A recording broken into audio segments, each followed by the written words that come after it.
What if I told you that the greatest crisis facing vulnerable children in Kenya today is not poverty, not abuse, and not even the streets, but where and how we choose to care for them? What if I told you that for years, with good intentions, we believed we were rescuing children, yet unknowingly placed many of them in environments that denied them something every child needs: family, belonging, and identity? Welcome to Hoperise Channel, a space where hope rises, truth is spoken, and solutions are shared. If you care about children, families, faith, and the future of our communities, I invite you to subscribe, because today we begin an important conversation, one that affects all of us. In recent years, the government of Kenya, together with civil society organizations, faith-based institutions, and development partners, has begun an important journey known as care reforms. This journey affects how children who are vulnerable, abandoned, neglected, abused, orphaned, or street-connected are cared for across our country. For a long time, many people, including caregivers, churches, donors, and communities, believe that placing children in institutions such as children's homes or charitable children's institutions was the best solution. The intention was protection. The intention was safety. The intention was love. However, experience, research, and real-life outcomes have shown us a difficult but necessary truth. Children grow best in families, not in institutions. Care reforms target street children, children in the institutions, children whose parents are in prison, children whose parents have mental challenges, etc., and aim to return children to family-based and community care while strengthening families so that institutional care becomes the last option, not the first. This approach is not new in Kenya. In fact, it is a return to the traditional African way of raising children, where families, relatives, and the wider community played a central role in nurturing, guiding, disciplining, and protecting children. Care reforms can simply be understood as a deliberate change in the systems and structures that provide care for children who are separated from their families or at risk of separation. They are about ensuring that every child grows up in a safe, loving family environment where they are protected, guided, and supported, instead of growing up in institutions.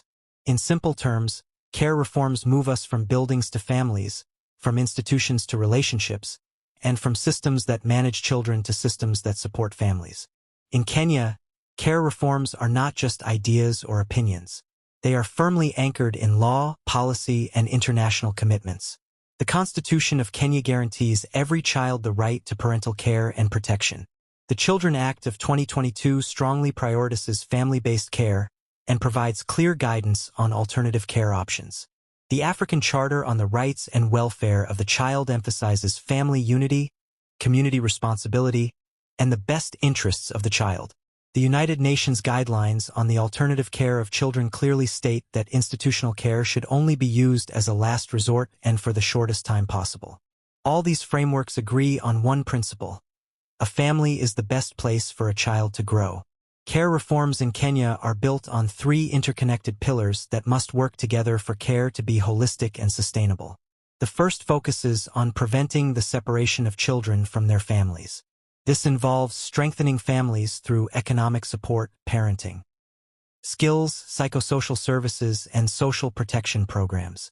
Many children enter institutions not because they have no families, but because their families are struggling with poverty, unemployment, illness, disability, or social pressures. Care reforms recognize that it is better to support a family than to separate a child. When families are strengthened, children stay home. When families are supported, institutions become unnecessary. The second pillar focuses on children who genuinely cannot remain in parental care. For these children, care reforms prioritize family and community-based alternatives such as kinship care, foster care, guardianship, kafaalah for Muslim communities, and adoption. These options allow children to grow up in real homes where they can form stable relationships, develop a sense of identity, and experience belonging.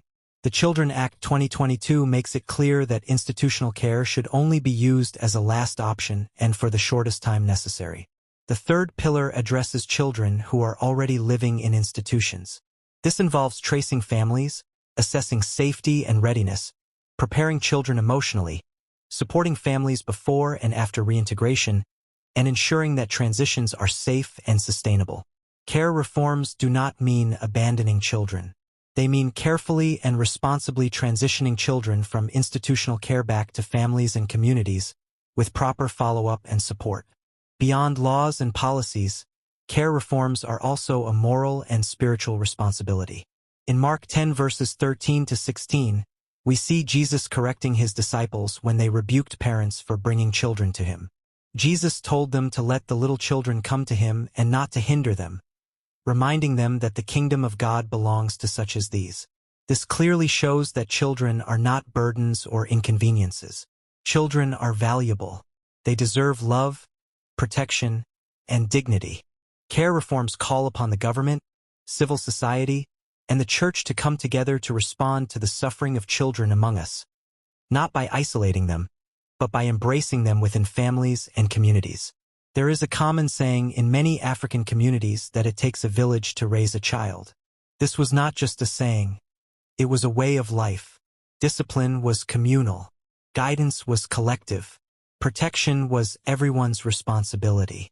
Children learned values, culture, identity, and belonging through daily life within the family and community. Care reforms are a call to restore this village spirit in a structured, safe, and child-centered way. Over time, society has changed. Urbanization has moved families from rural areas to towns and cities in search of better opportunities. This separation from extended families has weakened community ties. Many people now live in small houses with limited space, making it difficult to accommodate additional family members even when there is a willingness to help. Urban life has made shared responsibility harder to practice. Employment pressures have also played a major role. Many parents work far from home or work long hours, leaving little time for family and community interaction. Relationships weaken, social support systems collapse, and children grow up disconnected from their roots. Later in life, some struggle to reintegrate into communities because they were raised in settings that did not nurture a sense of belonging. Changing social values have further contributed to this shift. Individualism has replaced communal responsibility. Survival has taken precedence over shared care. Privacy has replaced collective accountability. Care reforms seek to correct this imbalance by placing children back at the center of family and community life. It is important to clarify what care reforms do not mean. They do not mean closing institutions abruptly. They do not mean abandoning children. They do not mean blaming caregivers or institutions that acted with good intentions. Care reforms mean doing what is in the best interest of the child. They mean supporting families, strengthening communities, and using institutions only when necessary. Under the new care system, institutions still have a role to play. They can transform into family support centers, provide temporary emergency care, offer rehabilitation services, support foster and kinship families, and serve as centers of excellence for child protection. This transition requires training, resources, patience, and collaboration. Care reforms will only succeed if everyone plays their part. The government must enforce laws, fund child protection services, and strengthen social systems. Civil society organizations must align their programs with family-based care. Churches and faith-based organizations must teach, support, and model family care. Communities must reclaim their responsibility for children. Families must be supported, not judged. Care reforms remind us that children are not the responsibility of institutions alone. They are our collective responsibility. If children grow best in families, then the real question is not whether we should support care reforms. The real question is what role you and I will play. Will we support families in need? Will we open our homes and hearts? Will we speak up in our communities? Will we change how we think about care?